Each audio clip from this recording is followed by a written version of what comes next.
Dear friends, I greet you all in the wonderful name of our Lord and Savior Jesus Christ. मेरे प्यारे मित्रों, आप सभी को हमारा उद्धारकर्ता यीशु मसीह के अद्भुत नामों में जय मसीह नमस्कार। With God, all things are possible. परमेश्वर में सब कुछ संभव हो सकता है। You need not worry about your present situation. आपकी वर्तमान परिस्थिति को लेकर के किसी भी प्रकार से चिंतित नहीं होना The Lord चाहिए। Jesus Christ can change the situation. यीशु मसीह हमारा परिस्थिति को बदल सकता है। Whatever the problems you may have, it is nothing for Jesus. चाहे आपके जीवन में जो भी समस्या होना क्यों, यीशु मसीह के सम्मुख में वो कुछ भी नहीं है। In Matthew chapter 19 verse 26, there is a good word like that. और अगर हम देखते हैं मत्ती उसका 19 का 26 आयत में इस प्रकार लिखा गया है, There is with God all things are possible. परमेश्वर से सब कुछ हो सकता है। A young man came to Jesus एक जवान व्यक्ति यीशु मसीह के पास आया and he asked him, what good things should I do to get eternity? उन्होंने उससे कहा, हे गुरु, मैं कौन सा भला काम करूं कि अनंत जीवन पाऊं? Jesus replied, obey the commandments of God. यीशु मसीह उत्तर दिया कि तू आज्ञा को माना करो।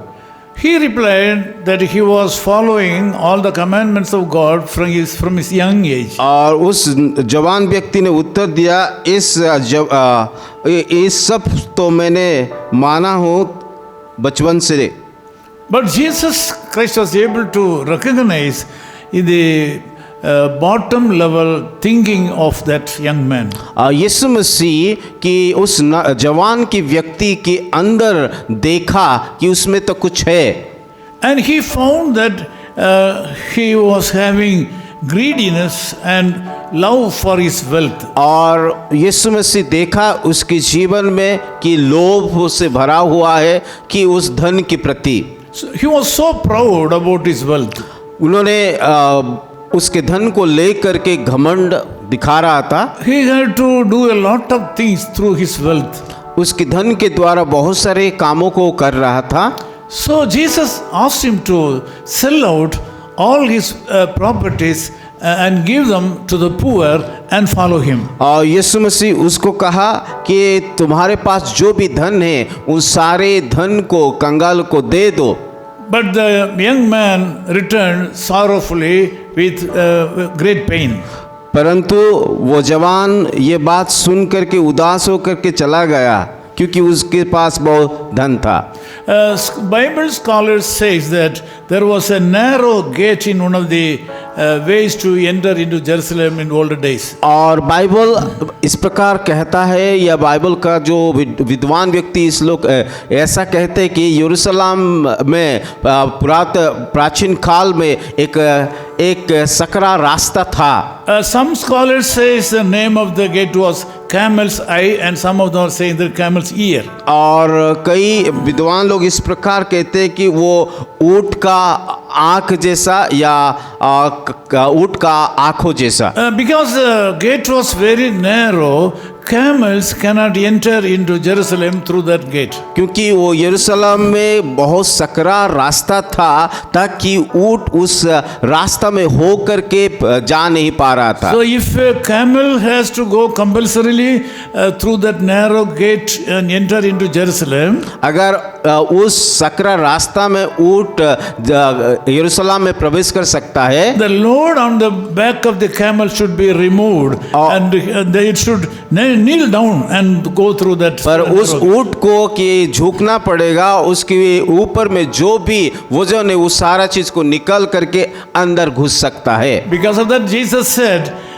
it is easy for a camel to enter into the camel's eye than a rich man enter into heaven. और इसलिए यीशु ने कहा ऊंट का मुंह से नाके से में निकल जाना सहज है, परंतु धनवान व्यक्ति को उस रास्ते में होकर के प्रवेश होना तक कठिन होगा। So if the camel has to enter into the narrow gate, it has to kneel down and the load on the top or the body should be removed and the camel has to go into the city. अगर ऊँट को उस यरूशलेम की नगर को प्रवेश करना चाहते हैं तो उस ऊँट में जितनी भी सामान है उसको निकाल करके अपने घुटने में हो करके उसको प्रवेश करना होगा।